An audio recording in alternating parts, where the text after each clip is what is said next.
items. Not items. Parties.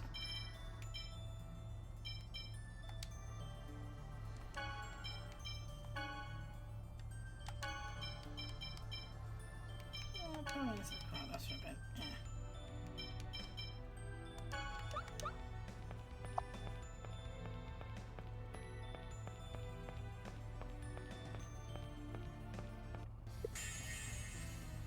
This is gonna be a piece of cake. No, you're kidding me. Supersonic thrust!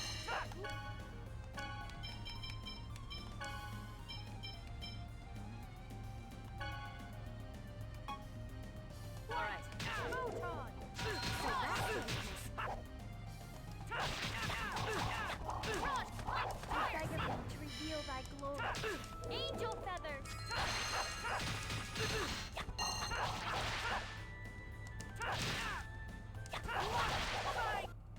You picked the wrong guy to mess with.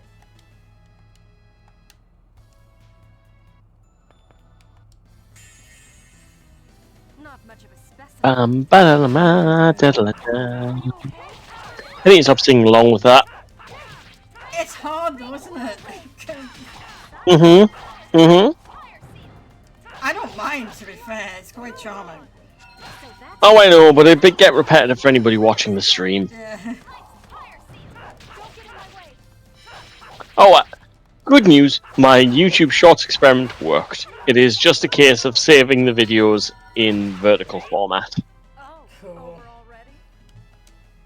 Took longer to edit than I'd like, just because I decided to put sound effects on it, but yeah, it worked. Hey, if you're gonna do it right. Yeah.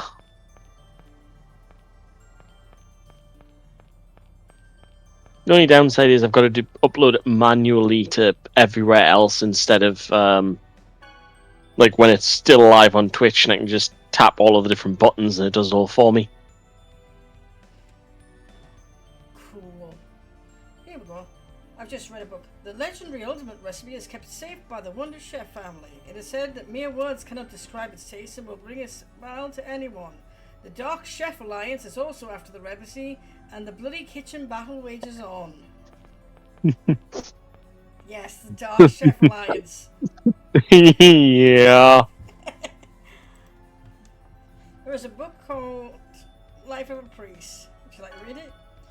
When you join the Church of Martel, you must journey to Azalea, known as the Village of Oracles. You will learn to train at the Martel Temple, located in the north of the village, for 1 year. The training is said to be extremely taxing, and more than half give up every year.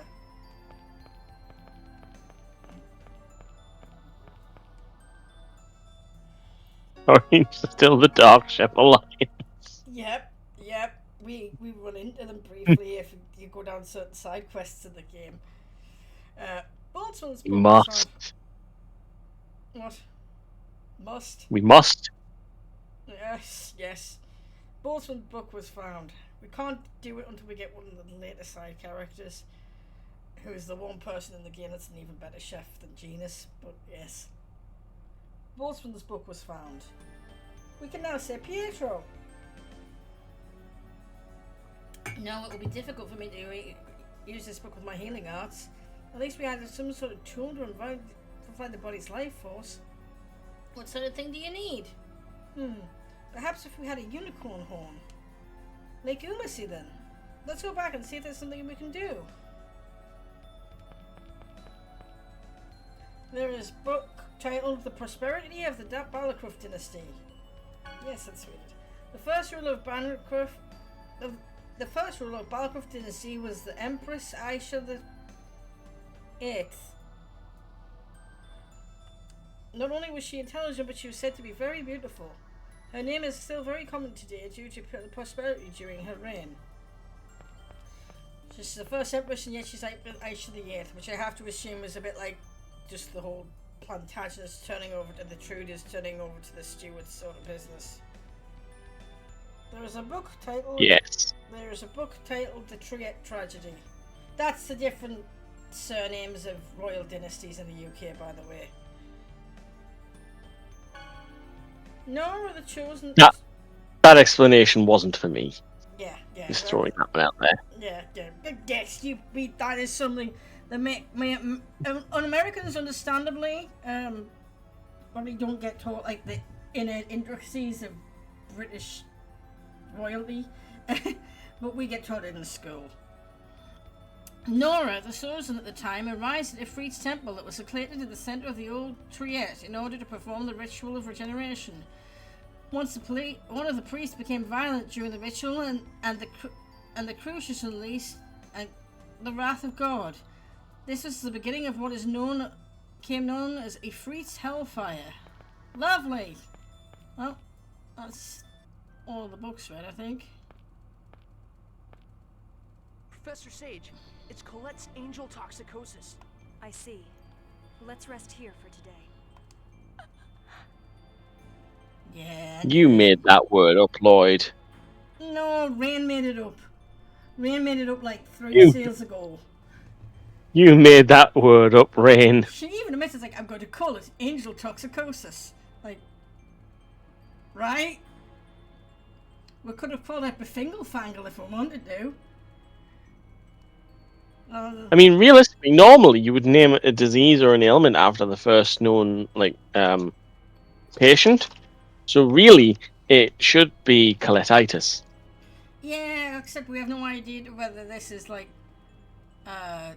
inherent to all Chosen, so it would be, oh, I've forgotten her name. She's name dropped a bit. It's not Nora, because she's a... Well, no, it didn't work. It was, the first Chosen. Who's name dropped in a few places. But anyway, moving on. We're about to hit some of the most horrifying aspects of said toxicosis. What's wrong, Colette? I would assume she's lost her voice. Yay!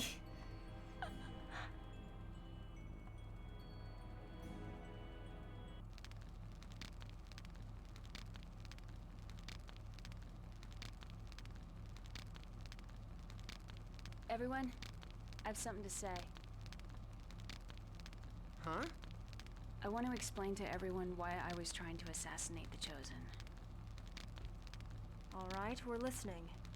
Tell us about your homeland. A land that doesn't exist in this world.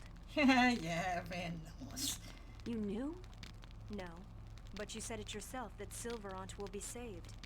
That must mean you aren't from Silverant. Yeah. You know, it's really a shame that your intellect's being wasted here. You're right. My homeland is not here.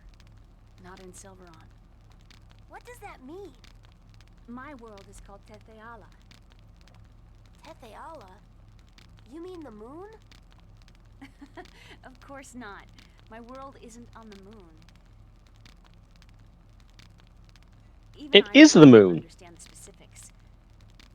But there's another world that lies entwined with Silverant, as shadow is to light. That's Tetheala, my world.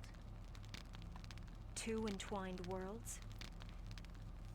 It's more like, not exactly Nemesis theory, because that's like, they're like out of phase in slightly different dimensions, but like system of dimensions are like, The two closest points in the vibrational barrier between universes. yeah. The two worlds lie directly adjacent to each other. They just can't see one another. Well, it might be across the other side of the Alp, but Our scholars say they exist on shifted well, dimensions. it is shifted dimensions. Anyway, the two worlds can't see or touch each other, but they do in fact exist next to and affect each other.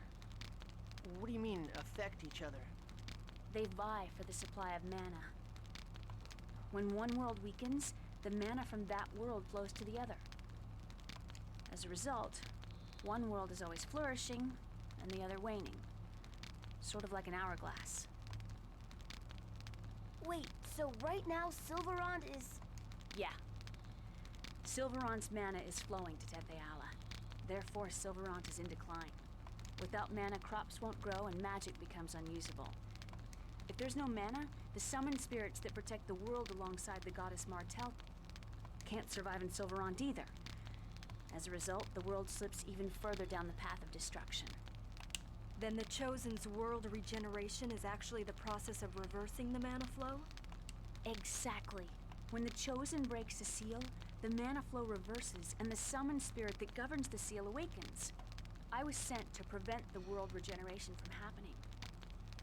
I broke through the supposedly impassable dimensional fissure for the sake of protecting Tetheala.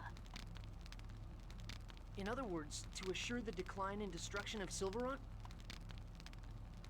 You can say that, but your journey of regeneration is also an attempt to destroy Tetheala. We're both doing the same thing. It's hard for me to believe all of this. I'm the proof. I possess summoning arts that have been lost from this world. Please don't look at me like that, Colette. I know that wasn't your intention. I don't know what I should do either. I came here to protect Tetheala, but this world is impoverished and everyone is suffering. But if I allow the world regeneration to occur, then Tetheala will become just like this. But right now you're helping us, right? Yes, but that doesn't mean I can just abandon Tetheala. I don't know what to do. Isn't there any other way? A way for Silverant, Tetheala, and Colette to all be happy? I want to know too. Have you considered that perhaps nothing that convenient exists in the real world? The best thing we can do right now is to save Silverant from its current crisis. What if we don't regenerate the world and just defeat the Desians? Although we succeeded in destroying a ranch, we cannot possibly eliminate all the Desians, and the mana will eventually be exhausted. Is mana really that important? I suppose only magic users and scholars worry about it. But mana is even more important to life than water. Without it, the land will die. Mana is the source material which composes everything. At least that's what I've been taught. Unfortunately, the giant tree of ever-flowing mana in fairy tales doesn't exist in the real world. We live by chipping away at the limited amount of available mana. Why do you think the ancient Magi technology was lost? Because mana disappeared from the world. Correct. Magi technology consumes large amounts of mana. If things continue the way they are now, Silverant will eventually lose its mana, just as it lost its Magi technology, and be destroyed. Colette? R-E-M-I? Ah, you're trying to spell something, right? I'll try asking Remiel if there's a way to save the two worlds. If it doesn't work out, The I'm answer going to kill you is after all. going to be no, Sheena? because Remiel is a dick. Yeah. Also, the really cute hand communication where Oh, I know. she writes on. I know. It makes. As someone that loves a good fussing, Yeah. like, oh, It also makes a little bit more sense in the Japanese writing system. You can communicate a lot more quickly, but just to put that aside for now for the sake of. When that time comes, I may fight back.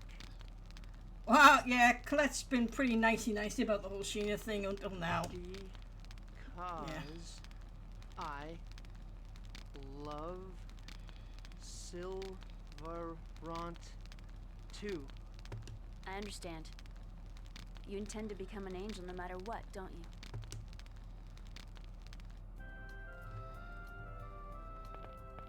Onwards and upwards.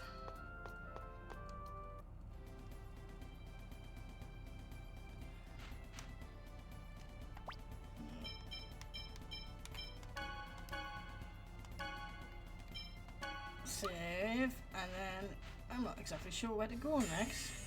And this is creepy now that that's happened. Because Colette doesn't have any call-outs anymore. She just casts silently. Oh, over already?